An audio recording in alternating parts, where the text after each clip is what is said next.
では先月はお箸についてメッセージしました。 예, 지난달에는 그 젓가락에 대해서 예, 말씀을 전해드렸습니다. そして今年も今もう5月がもう終わります。 예, 올해도 벌써 5월달이 끝나가고 있습니다. そしてこの5月というのは特別な月でもあります。 특히 5월은 특별한 달이기도 합니다. 日本で重要文化財として、重要なお祭りとしてそういうものが3つ日本にあるのですが、 일본의 중요 무형 문화재 중에 이제 3가지 그 맛집이라고 있습니다. そのうちの一つがこの5月にあります。 그 중에 하나가 이제 5월달에 있습니다. それは葵祭りまたは時代祭りというのがあるのですが、 아오이 맛집. 葵祭り 그건 알고 그 다음에 소노찌기가 時代祭り、 맛집의 이름이 그 뭐 푸른 맛집, 푸른 축제, 그 다음에 시대 축제 뭐 이렇게 얘기합니다.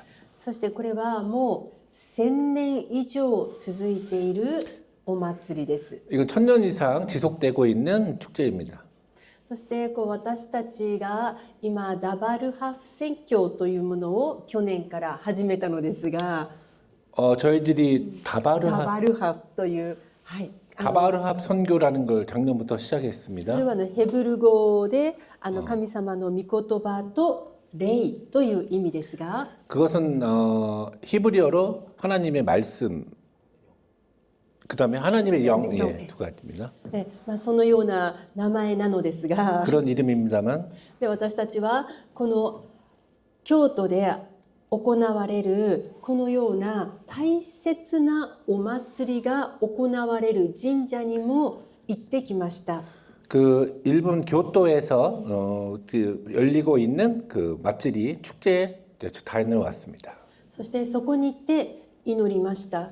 그곳에 가서도 기도했습니다. 私たちの宣教は人にもメッセージを伝えますけれども、 우리들의 선교는 사람들에게도 복음을 전하지만 でもその日本の地を祝福するそのような祈りもしています。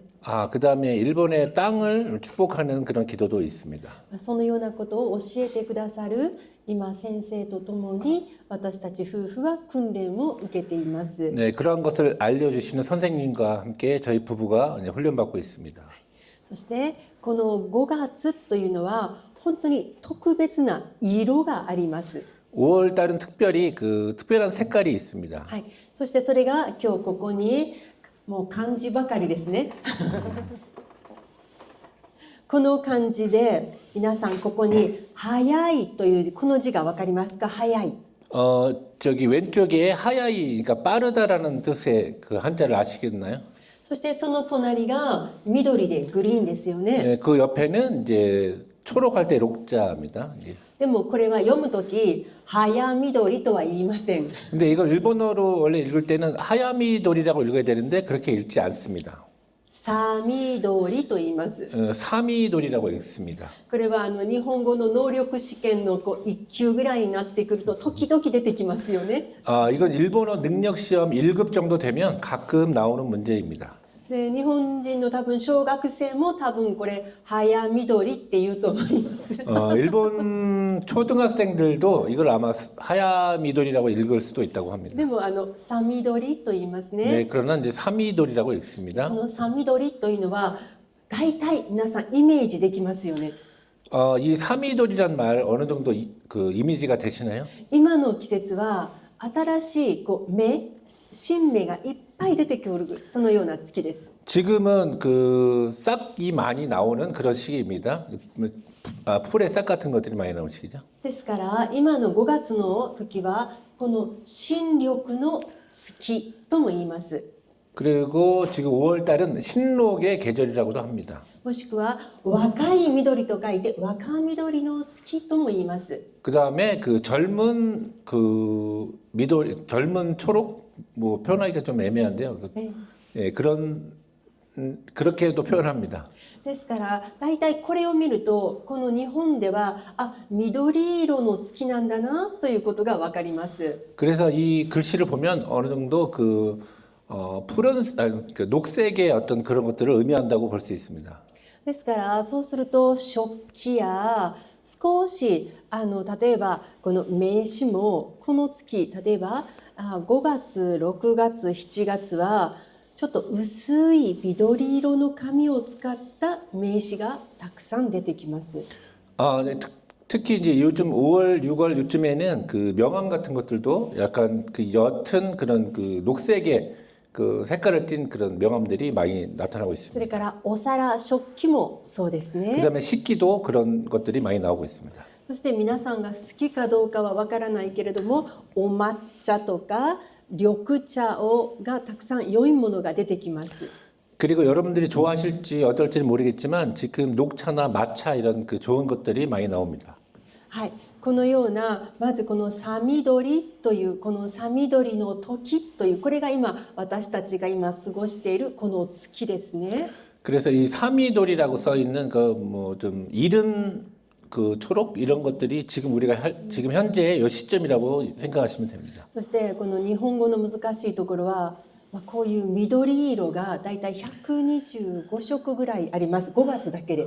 지금 5월 달에는 그 일본에서 그 초록색의 그 색깔이 한 120가지가 된다고 합니다. もう本当に頭狂いますね。 네, 그 머리가 지금 돌 정도로 그렇게 だから많다고 합니다. 私も少しだけしか覚えていません。 그래서 저도 조금밖에 기억하고 있지 않습니다. でも特別に韓国にもたくさんある韓国と日本によくある木だけちょっと持ってきました。 그런데 이제 그래서 한국에도 있는 그 나무를 몇 가지 제가 가져와 봤습니다. この横にこの柳というのがあります。 그 저쪽에 버드나무라는 것이 있습니다. これは韓国にもたくさんありますよね。 이것도 한국에도 많이 있을 줄 압니다. あと詩篇の中にも出てきますよね。 네, 시편 안에도 나오고 있죠.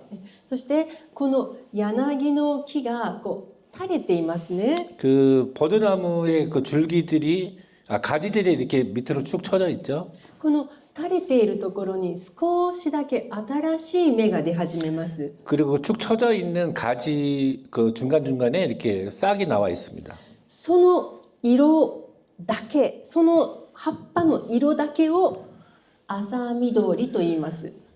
그래서 그 중간에 나와 있는 싹의 그런 초록 색깔을 그 아사미도리가 아사미 やる 얕은 뭐 초록색. ですからこれはたくさんの緑色があるんですけれども、いわゆる水の近くに生えている木で、 근데 여러 가지 그 초록 색깔이 있지만 특별히 그 물 옆에 이렇게 심어져 있는 여러 가지 나무들 중에 そして風がよく吹く場所で、 그다음에 바람이 자주 잘 부는 장소. 光をよく浴びることのできる場 네, 所 그다음에 で、 볕이 잘 드는 장소. そこにそれらの要素が全部あるところだけに見ることのできる緑。 그래서 그런 모든 요소들이 다 합쳐져 있는 곳에서만 볼 수 있는 그런 초록 색깔이라고 합니다. そのような特別に恵まれた緑色です。 그래서 특별히 그렇게 은혜 받은 그런 초록 색깔이라고 합니다. ですから時々こう、日本人が詩篇を読むときに 그래서 가끔 일본 사람들이 시편을 읽을 때 この柳の木が出てくると 버드나무가 나오면 何かこの5月の特別な光を少し連想します。 특별히 그 5월달에 그런 벼슬 연상합니다. 그런 초록 색깔을 연상합니다. はい、そしてまたこの松ありますよね。 그다음에 소나무가 있습니다. ね、この松の新芽、新しい芽、 그리고 그 소나무에 새롭게 나오는 그 싹이 있고요. これはこの柳の緑とは全く色が違います。 근데 그 저 싹은 그 버드나무의 싹과는 아주 다른 모습을 하고 있습니다. その時は若緑と伝えます。 그거는 이제 젊은 초록이라고 얘기합니다. だから例えば人に本当に若緑のような人だと言ったらどんなイメージがありますか？ 그 사람에게 그 젊은 초록 같은 사람이다라고 할 때 어떤 그 이미지가 있을까요? 松は柳はこのように流れていますが、 먼저 그 버드나무는 이렇게 밑으로 이렇게 쭉 쳐져 있는데, 松はこういうふうに全部立っていますね。 네, 소나무는 이렇게 밑에서 위로 솟아 있죠. そして枯れても立っています。 예, 그 말라도 이렇게 또 서 있습니다. そしてそこから出る新しい芽は本当にまっすぐ上に向いていますよ。 그래서 거기에서 나오는 새로운 싹은 하늘을 향해서 이렇게 쭉 뻗어 있습니다. だからこれは目的があったら最後までやり遂げるそのような人、そのように感じることのできる人。 네, 그래서 그것은 이제 목적이 있으면 끝까지 이루고야 마는 어떤 그런 사람을 상징하는 그런 모습입니다. 私たちみたいな人です。 네, 저희들과 같은 사람들입니다. はい、宣教の思いを持つ人たち。 네, 그 선교의 꿈을 가지고 있는 사람들입니다. このような人たちは若緑のような人だと思います。 네, 그러한 사람들은 네, 젊은 초록과 같은 사람이라고 할 수 있습니다. はい、ですからこの日本の5月というのはこのさ緑がたくさん出てくる月ですので、 그래서 일본의 5월 달은 그 아까 좀 이른 그 초록이 많이 나와 있는 그런 시기이기 때문에 ですから今例えば日本に行かれますとこのようなさまざまな緑をいろいろな商品の中に見ることができると思います。 그래서 일본에 지금 가시면 여러 가지 상품 안에서 저는 초록에 관련된 상품들을 보실 수 있습니다. そうすると漢字で全部このような名前がたくさん出てくると思いますね。 그래서 한자로 저기 칠판에 써 있는 그런 글자들이 많이 써 있을 것입니다. そしたら今だけの限定商品なんだなということがわかります。 네, 그러면 그걸 통해서 우리가 지금 시기에 맞는 한정 상품이라고 볼 수 있습니다. ですから少しこれが全部覚えなくても5月6月はこういう色があるんだなぐらいに覚えておいてもらうといいです。 네, 전부 다 기억하실 필요는 없지만 5월 달이면 우리가 몇 가지라도 기억하셔서 지금 이런 초록의 그런 시기구나라는 걸 아시면 좋겠습니다. そしてもう日本にもし長くおられた方は知っているかもしれませんが、 만약 이제 일본에 오랫동안 사셨던 분이라면 아실 수 있을지 모르겠지만 菖蒲という花をご存知ですか？菖蒲。아, 창부네요. 네. 네, 그 창포라는 그런 식물 꽃을 아십니까? 紫色していますよ 네, ね。 보라 색깔을 띠고 있죠. で私たちはこの5月になると皆さん今体調なんか悪くなりませんか？ 근데 여러분들 혹시 5월 달이 되셔서 이렇게 몸 상태가 안 좋아지신 적이 있나요? ちょうど今私たちはこの3月の終わりからこの5月というのは体がこの毒素、自分の体の中の毒素を出すシーズンです。 그 3월에서 5월에 걸쳐서 보통은 이제 사람들의 몸속에서 독소를 약간 빼내는 시기라고 합니다. ですからこの時期は自分の体の弱いところにいろいろな痛みが出やすい時期です。 그러한 이유로 인해서 지금 우리 몸 가운데 좀 약한 부분들이 특히 아파지는 그런 것을 볼 수 있습니다. ですから日本ではこの時期に 그래서 지금 일본에서는 지금 시기에 この菖蒲の花のこの根、プリですね。 그래서 지금 창포의 뿌리를 これを乾燥させて 건조해서 そしてお風呂の中に入れます。 그 목욕탕 욕조 안에다가 넣는다고 합니다. そうすると体の毒素が早く出て 그러면 이제 몸 안에 있는 독소들이 빨리 빠져서 そして体が軽くなりま 그 す。 몸이 되게 가벼워진다고 합니다. ですから自分の家じゃなくても日本に銭湯って、サウナみたいなのありますね。 특히 자기 집이 아니더라도 일본에서는 그 센토라고 하는 그 공중 목욕탕이 있습니다. そうすると多分今行かれるとこの菖蒲湯というのがたくさんあります。 지금 만약에 일본에 가시면 그 공중 목욕탕 안에 그 창포탕이라는 것들이 많이 있을 겁니다. でそれは私たちのこの体の毒素と 그걸 통해서 우리 몸의 독소들과 で日本はあんまりクリスチャンいないから悪魔とは言わないけれども 일본에서는 이제 뭐 크리스찬들이 별로 없기 때문에 그 사람들이 생각하는 뭐 악령 뭐 이런 것들을 でも邪気と言いません邪気 사기라고 그래서 이렇게 사적 뭐지 그 좀 사기라는 거 아시죠? 따로 설명 안 드려도 그런 것들을 모아내서 まあ、それを全部出す 그걸 その 전부 다 이제 빼내는 이제 그런 それがこの勝負です。 그런 역할을 하는 것이 이 창포의 뿌리라고 합니다. これが基本的に5月に関して皆さんが少し覚えておかれたらこのさみどりというものがあるっていうこととこの勝負の湯があるということぐらいはちょっと覚えておかれたらいいなと思います。 네, 여러분들이 그래서 5월 달에는 그 사미돌이라는 그 말과 그 창포 그 뿌리를 통해서 이제 그런 걸 한다는 것을 좀 아셨으면 좋겠습니다. では今日のメインですけれども 네, 그럼 오늘의 메인입니다. 今日は女性が本当に一人もいないんですね。 오늘은 여성분이 한 분도 안 계시시네요. 本当は女性のちょっとねいつもの可愛いお嬢様と素敵なお姉様がおられたらよかったのですが 언제나처럼 이렇게 좀 귀여운 그 여성분들과 좀 이렇게 이쁜 여성분이 계셨으면 좋았을 뻔했는데 ちょっと今日は残念ですね。 오늘 좀 안타깝습니다.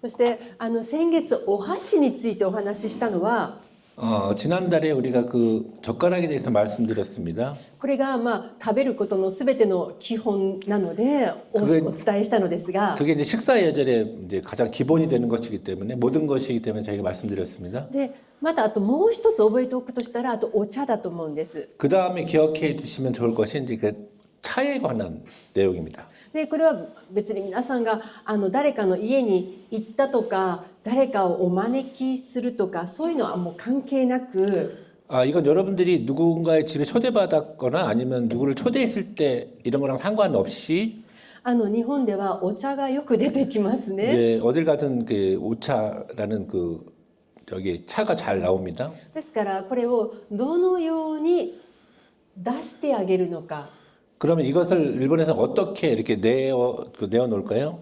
または出してくれたものをどうやって飲めば一番いいのか 그럼 내어준 그 차를 어떻게 하면 우리가 잘 마실 수 있는지 そのようなことをですねとても簡単だけれども意外と分からなくなる時が時々あるんです。 되게 뭐 의외로 간단한 거지만 가끔 잘 모를 때가 있습니다. はい、そしたら今日は一つはじめに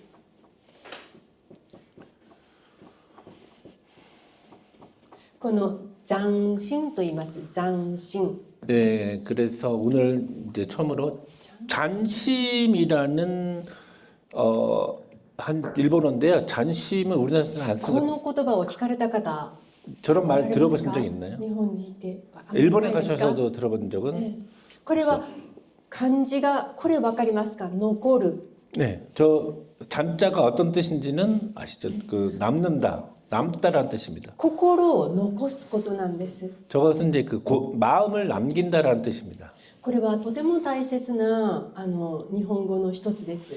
저것은 무척 중요한 일본어의 한 가지입니다. ちょうど今日は、これ別に男性だけじゃないと思うけれども今日ちょうど皆さんお仕事をされている特に社会でお仕事をされている方が今日集まってくださっているのですが 오늘은 뭐 여성분이 아니더라도 다들 이제 사회적으로 일을 하고 계신 분들이 모였으리라고 생각합니다. そうすると会社でも挨拶をするときにその挨拶の数秒3秒で第一印象のすべてが決まると言いますよね。 회사에서도 특히 그 인사를 할 때 인사하는 그 3초 정도 안에 어떤 모든 인상이 결정된다고 합니다. それがもう本当にあと1時間話すよりも初めの3秒で勝負が決まるとよく日本でも言いますけれども 네, 1시간 그 이야기하는 것보다 그 처음에 3초 정도 남겨주는 인상이 어떤 승부를 결정짓는다라고 일본에서 많이 얘기합니다. ですからこの挨拶に関してはもうずいぶん前にお話ししましたけれども 네, 인사에 관해서는 아마 꽤 오래 전에 한번 말씀드렸던 걸로 기억합니다. でも、その時はこの角度があると言いましたよね。体の角度があるんだということをお伝えしたのですが 그때는 아마 그 인사할 때 어떤 몸의 각도 같은 것들을 제가 말씀드렸을 거라고 생각합니다. でも今日はその挨拶をした後に心を残す必要が日本ではあります。 근데 오늘은 그래서 이제 인사를 한 후에 그 어떤 마음을 남기는 것이 일본에서는 중요하다고 말씀드릴 수 있습니다. どうやって自分の心を残すのか、 그러면 어떻게 우리의 마음을 남길 수 있을까요? その目的は何なのか。 목적은 무엇입니까? それは目的はもう一つです。 목적은 딱 한 가지입니다. 相手の心をつかむため。 상대방의 마음을 이렇게 잡기 위해서. ビジネスでもとても大切。 이게 비즈니스에서도 대단히 중요합니다. 男女関係でも大切。 남녀 관계에서도 대단히 중요합니다. そして本当に謝らないといけない時はもっと大切。 특별히 그 사과하지 않으면 안 될 상황에서는 더 중요합니다. じゃあどのように残すのか。 그럼 어떻게 우리가 남길 수 있는지 それは一呼吸、一つの呼吸。 예, 그것은 이제 한 번의 어떤 호흡이라고 말씀드릴 수 있습니다.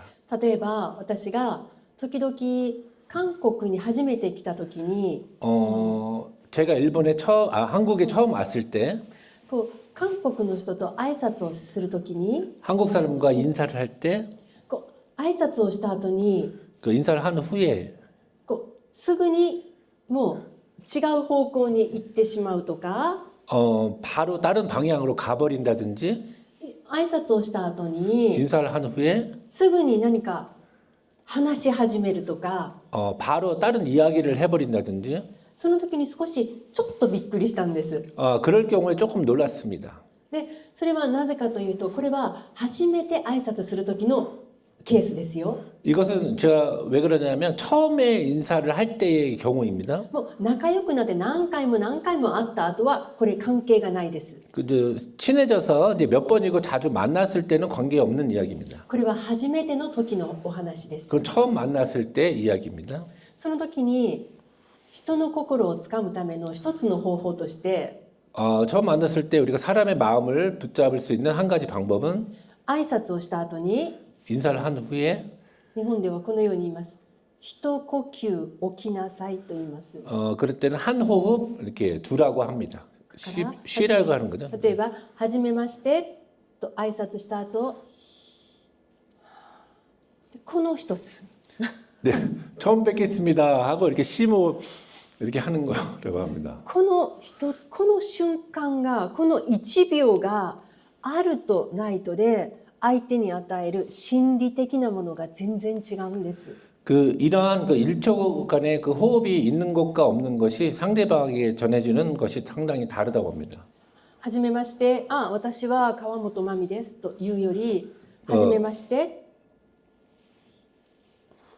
私は川本真美ですというのとでは、相手に対する印象が全然違うそうです。 네, 안녕하세요 하고 바로 말을 거는 것보다는 네, 안녕하세요 하고 좀 쉬었다가 이제 말을 거는 것이 되게 다르다고 합니다.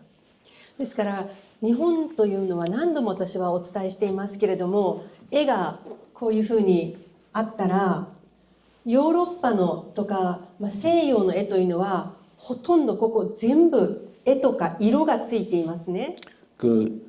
일본의 그 그림에 대해서 좀 말씀드리면 이제 먼저 유럽의 그림들은 대부분 종이 전체를 다 그림이 꽉 채우고 있습니다. そしてそれが非常に高価です。 그런 것들이 되게 고가에 팔리고 있습니다. でも日本はいかに余白を作るかがもっと大切です。 그러나 일본은 얼마나 잘 여백을 살리는가가 더 중요하게 여겨지고 있습니다. ここだけに何かポイントがあります。 지금 표시한 부분만 어떤 포인트가 있습니다. あとは全部余白です。 나머지 부분은 다 이제 여백입니다. これは全部この残る心と非常に関係しているからです。 그 마음을 남기는 것과 많이 닮아 있는 관계 있는 부분입니다.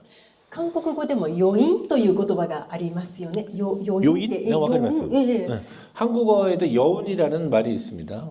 これがもう日本のマナーに全て入ってきます。 이것은 일본의 어떤 매너에 전부 다 들어 있습니다. だからどのようにこの一つの呼吸をどのように置くか、どのように使うか、これが全部だと言ってもいいぐらいです。 그러니까 한 번의 호흡을 어떻게 사용하고 어떻게 두느냐가 모든 것이 다 달려 있다고 봅니다. ですから日本の武道も全部呼吸です。 일본의 무도라는 것도 다 이게 어떤 호흡입니다. ですから日本では合気道とかありますけれども、 일본에 합기도라는 것이 있기도 합니다만 女性たち、こんなに小さな女性たちが非常によくできますね。 작은 여성분들도 되게 잘 합니다. この呼吸のこの使い方を知っているからです。 그것은 이제 한 번에 심호흡 한 번 호흡을 잘 사용하기 때문입니다. ですからこの呼吸をどのように使うのか、その呼吸を使うときれいに見える。この呼吸を使わなかったらあまりきれいじゃない。 그래서 이 그 한 번의 호흡을 잘 사용하면 되게 아름답게 보이고 잘 사용하지 못하면 아름답게 보이지 않는다고 합니다. はい。そして今日はタイトルがおしいただくというものですね。 예, 그래서 오늘의 타이틀이 옷이 있다다쿠 해서 이제 그 뭐 받겠다는 거죠. 막 예, 받는다라는 어떤 뜻입니다. でこれは特別に特にこのお茶をいただくときによく使う言葉です。 이 말은 특별히 그 차를 우리가 대접받을 때 많이 쓰는 말입니다. そしたら今日はここに今日お一人誰かモデルが必要なんです。 오늘은 특별히 그 모델이 한 번 필요합니다. ただ座ってるだけのモデルなんです 그냥 が、 앉아만 계시면 되는 모델입니다. どなたか誰か座っていただくとありがたいです。 누군가 여기 앉아주시면 네, 좋겠습니다. ここに一つしたら椅子を持ってきていただい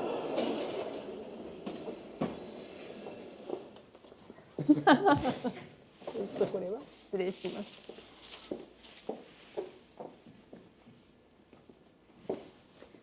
さあ多分皆さんも日本に行かれたらどこの教会に行ったとしてもまたは誰かのお家に行ったとしてもお茶って必ず出てきますよ。 예, 여러분, 네, 맞췄네. 여러분이 막 일본에 가셔서 어느 집을 방문하든 교회를 가든 이렇게 차를 대접받는 경우가 있습니다.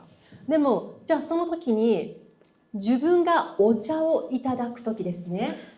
그때 특별히 자기가 이제 그 차를 대접받을 때 その時に一つだけ覚えておいてほしいことがあるんです。 네, 꼭 한 가지 기억해 두시면 좋을 것이 있습니다. すぐに出てきたらすぐに飲まないことです。 그 오차가 나오면 바로 드시지 않는 것입니다. ですね。例えばこのようにして持ってきますね。 네, 이런 방식으로 이렇게 들고 오시죠. これ多分皆さんももし日本に行って誰かにお茶を出したい時にこのようにして持っていきますよね。 네, 누군가 또 여러분들이 일본에 갔을 때 누군가 오차를 내드릴 때도 이런 식으로 들고 갑니다. でこのまま出してももちろんいいです。 이 상태로 그대로 내도 되지만 でもほとんどの場合はこれを別々に出します。 그러나 대부분의 경우는 위에 있는 것들을 따로따로 이렇게 내드리는 경우가 있습니다. そしてお盆もですね、このトレイですね。 그다음에 밑에 있는 그 트레이도 마찬가지입니다. こんな風に持ったり、こういうお腹のところで持たないでください。 네, 어깨 쪽이나 이렇게 배 쪽으로 이렇게 드시면 안 됩니다. だいたい自分の胸の位置というふうに決まっています。 대체적으로 자신의 가슴 부분 쪽에 드는 것이 좋다고 정해져 こ 있습니다. れは男性女性関係ないです。 남성 여성 상관없습니다. そしてこれを一旦このように置くのですが、 일단 그리고 테이블 위에 이렇게 놓기는 합니다. その時にポイントは自分の小指、小さな指ありますね。 네. 그런데 이때 포인트는 자기의 그 새끼 손가락 この小指でこのテーブルが大丈夫だ、まっすぐだということを確認したら置きます。 그 새끼 손가락으로 그 테이블이 그 똑바로 돼 있다는 것을 확인한 후에 놓습니다. なぜならば時々そこに名刺があったりするからです。 왜냐하면 테이블 위에 명함 같은 것들이 올려져 있을 경우가 있기 そ 때문입니다. したら人の名前がある上に物を置くというのはとても失礼にあたりますね。 특별히 그 사람의 이름이 있는 물건 위에다가 이런 걸 놓는 것이 되게 실례입니다. そしてまず出す順番は必ずお菓子からです。 그걸 먼저 내는 순서는 먼저 그 과자 종류를 먼저 냅니다. はい、そして必ずこのお客様の右側から出します。 그리고 손님의 오른쪽에서 냅니다. そしたら今ちょうど総務の右はこちらになりますね。 네, 그래서 우리 총 목사님의 오른쪽입니다. ですからこちらから出します。 네, 이쪽에서 내시면 됩니다. 必ず両手ヤンソンです。 네, 그다음 반드시 양손을 사용해 주시기 바랍니다. そしてこのように持ったら 네, 이렇게 양손을 사용해서 들고 右から出しま 네, す。 오른쪽에서 이렇게 내어 で 드립니다. もここまで来たら私のこちらの左手が総務のお客様の前をこういうふうに通過することになるんです。 네, 그렇게 되면 네, 그 들고 있는 왼쪽 손이 그 앉아 있는 손님의 그 앞을 통과할 수도 있게 됩니다. そしたらこの総務の前、胸の前まで来たら 그래서 그 손님 앉아 있는 손님의 가슴 정도까지 오게 되면 私の左手は移動します。 그러면 내 왼손을 이동해 시켜서 このようになります。 오른 한 손으로 이렇게 놓으면 됩니다. そして、こういうのが本当はこのままくっついていますね。 네, 그럴 저 포크 같은 것들이 이제 이렇게 딱 같이 들어 있습니다. そしてその次にお茶が出ます。 네, 그 다음에 이제 차를 냅니다. お茶も右から出しますけれども、 차도 오른쪽에서부터 냅니다만, ここまで来たら 예, 이 정도까지 오면, そしたらこの手は移動します。 예, 그럼 왼쪽 손은 다시 또 이동을 해서, 예, 이동을 시킵니다. そしてとても大切なのは出すときに 그러면 아주 또 중요한 것은 낼 때 このように出して手は移 이렇게 動します。 내고 나서 손을 확 빼면 안 됩니다. これ日本でたくさんあるんです。お店に行ったら 아, 일본의 어떤 가게에 가면은 이런 경우가 자주 있습니다.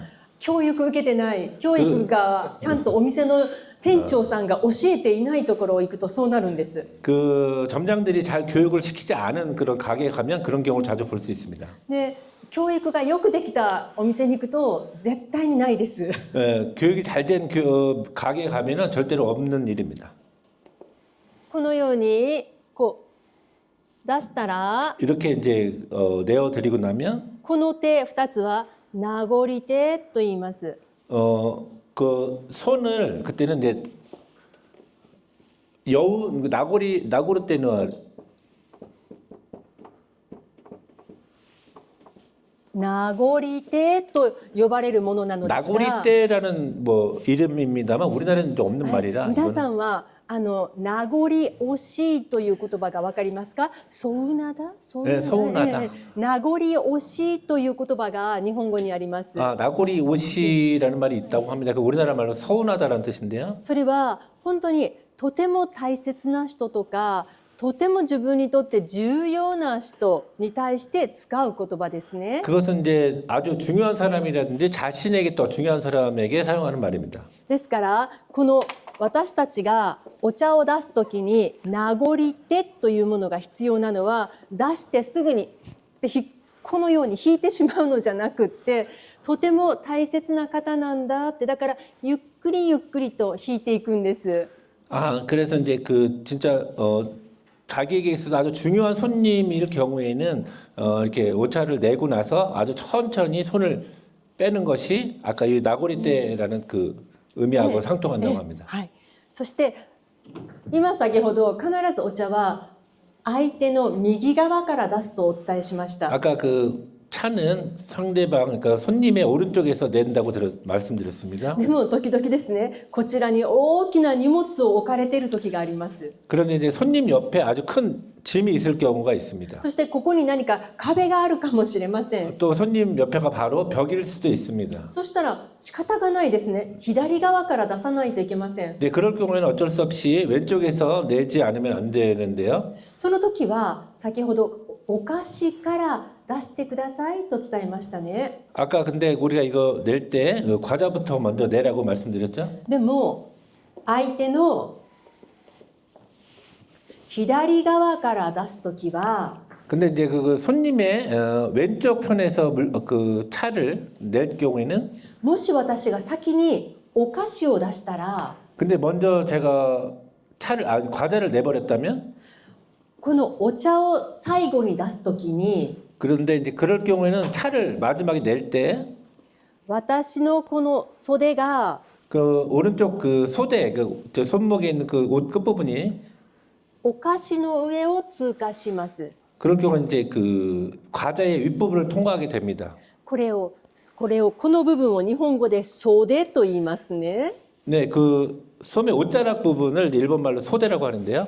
これを袖越しと呼びます。袖を越えるという意味です 소매, ね。 옷소매를 넘어간다는 말로 이제 소대꽃이라고 합니다. これはとても失礼にあたるのでダメです。 이것은 되게 신뢰되는 행동이기 때문에 절대로 하시면 안 これ 됩니다. がお菓子と接触するとかそういう意味じゃなくて、 그것은 이제 우리 그 소매자락이 뭐 그 과자에 닿는다든지 그런 문제가 아니고, これ別にこれじゃなくてもですね、 네, 그 닿는 문제 아니더라도 これはとても失礼になります。 그거는 손님에게 되게 신뢰되는 ですか 행동이라고 ら 합니다. 左から出すときはお茶から出してください。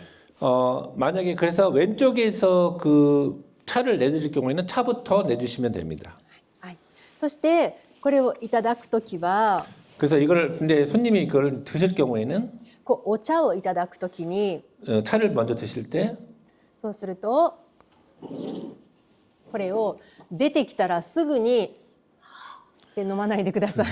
그 차가 나오자마자 바로 드시지는 마시면 좋겠습니다.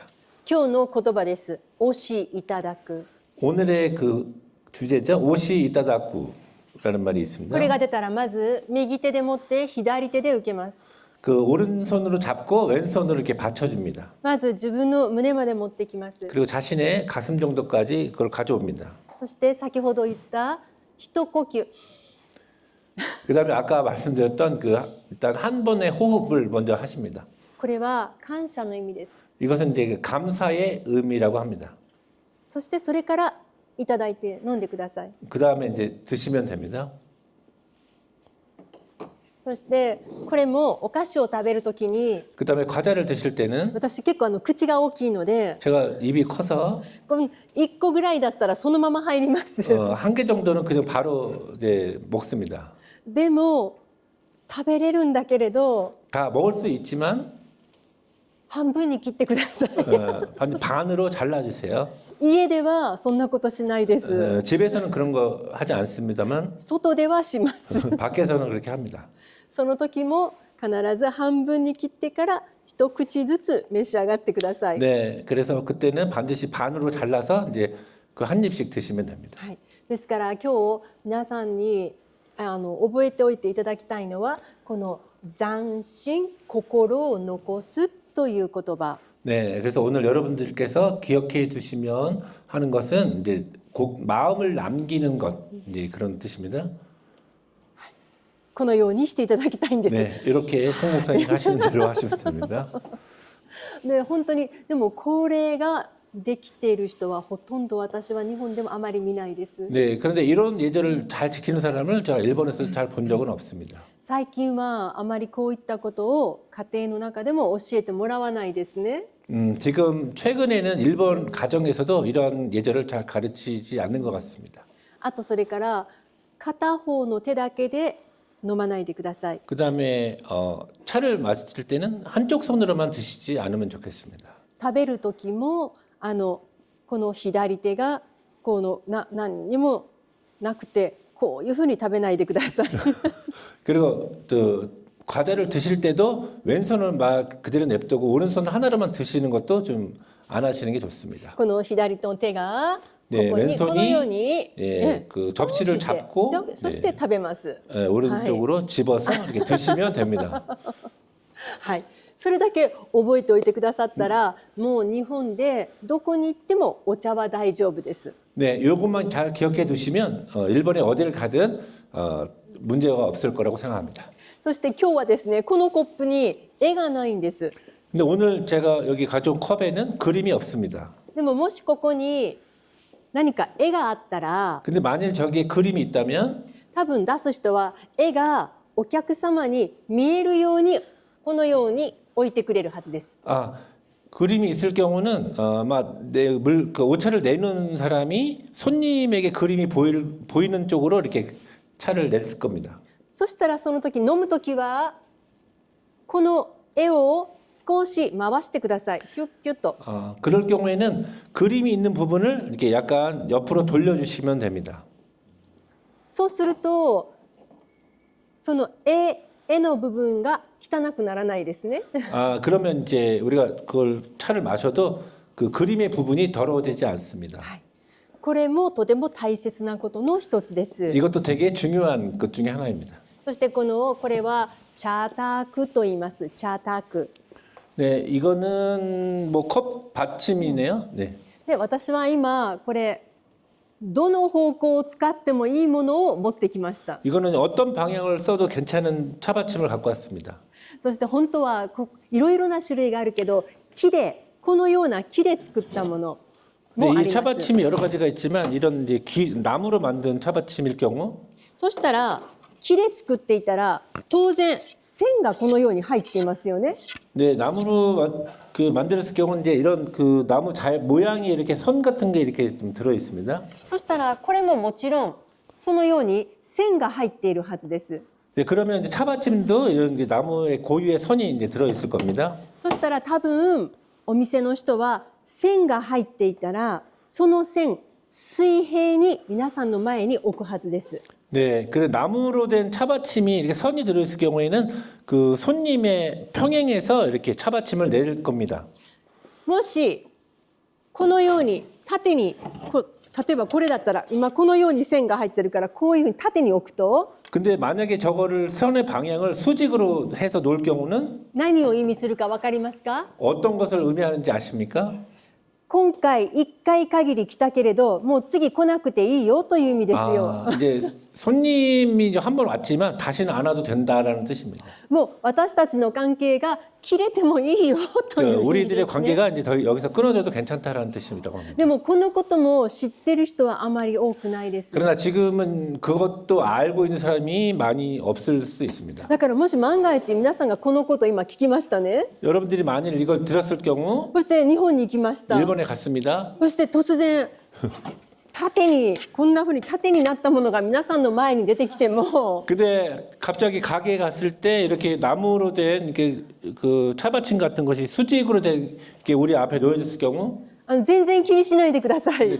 뭐 그렇게 크게 걱정하실 필요는 없습니다. 知らないだけです。 답은 몰라서 그랬을 겁니다. とかあと老眼で見えない時あるんです 아마 よ。 노안이라 보이지 않을 경우도 있으니까요. だからあんまりそのことは皆さんはそんなに気を使わなくていいですけれども、 여러분이 크게 걱정하실 필요는 없지만 ただ宣教師さんですから、 근데 여러분들 이제 선교사를 꿈꾸고 계시기 때문에 だから少しこういう文化があるんだなぐらいに覚えておいてください。 이런 문화가 일본에 있구나 하는 정도로 알아두시면 좋을 것 같습니다. ですからこの押しいただくというのはこの動作のことです。一回 네, 그래서 오늘의 주제인 옷이 이따닫고 뭐 이렇게 받다는 거는 아까 한 번의 호흡, 네, 요거를 의미합니다. それからいただいてください。 그 다음에 드시면 됩니다. このことを押しいただくというそういう言葉で表します。 네, 그래서 이거를 이제 일본 말로 옷이 이따닫고라는 표현으로 です 이렇게 から 말씀드렸습니다. この斬新という言葉は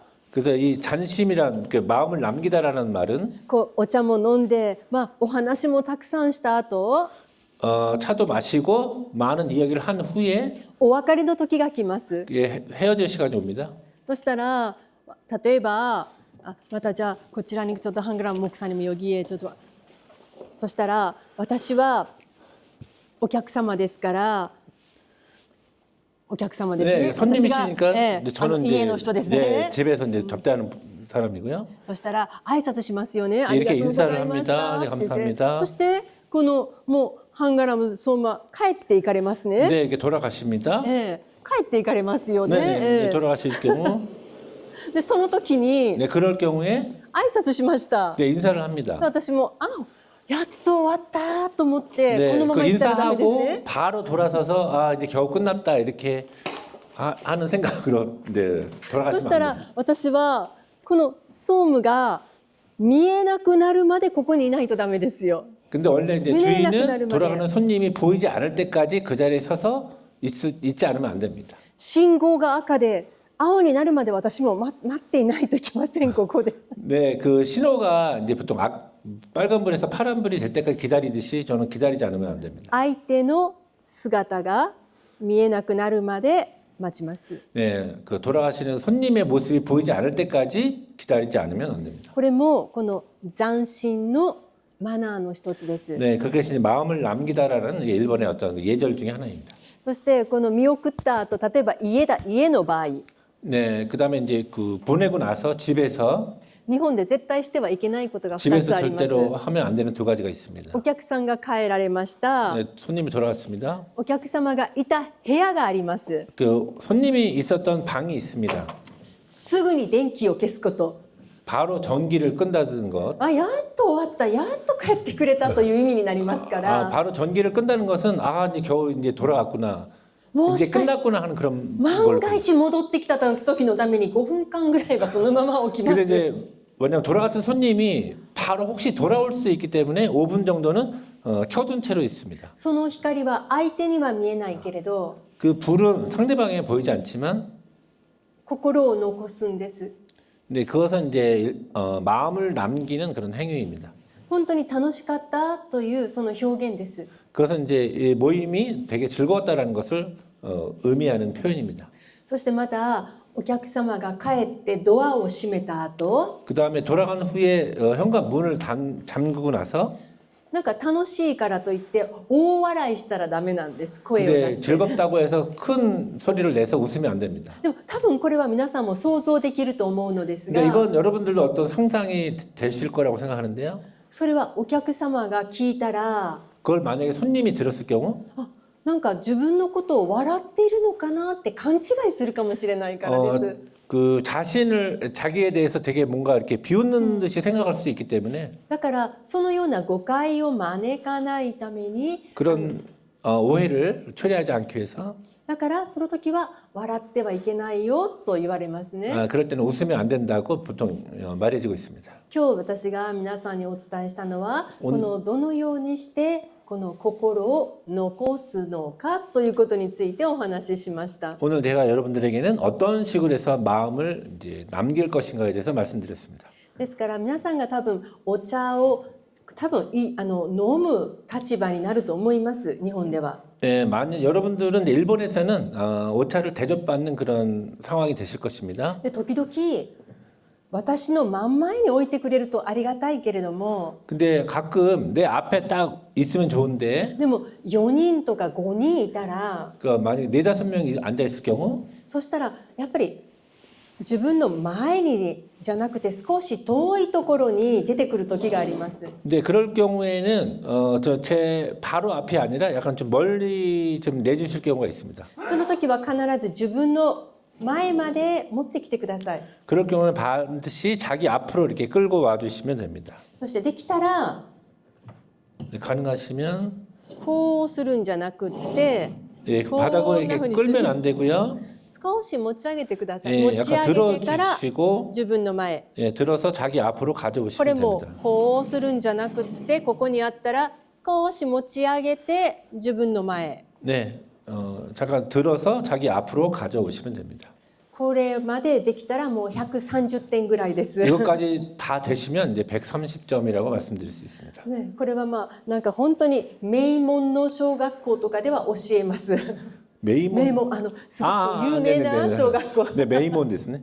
이거는 명문 그런 초등학교에서도 가르치나요? カルチミ。 명문 초등학교에서 이제 가르치고 있다고 합니다. でももう本当に普通はほとんど無視していますね、今は。 네, 일반 초등학교나 이런 데서는 아마 무시할 겁니다. 大人になっても無視しています。 네, 어른들이 돼서도 아마 무시할 겁니다. だからまあそんな日本人がたくさんいますけれども、 그런 일본 사람들이 많이 있지만 でもこの日本にはもともとこういう斬新というそのような文化があるんだということを皆さんが覚えておいていただけたら嬉しいなと思います。 네, 그렇지만 이제 일본에는 원래 저런 마음을 남긴다라는 그런 예절에 대한 것들이 남아 있다는 것을 좀 알아주셨으면 좋겠습니다.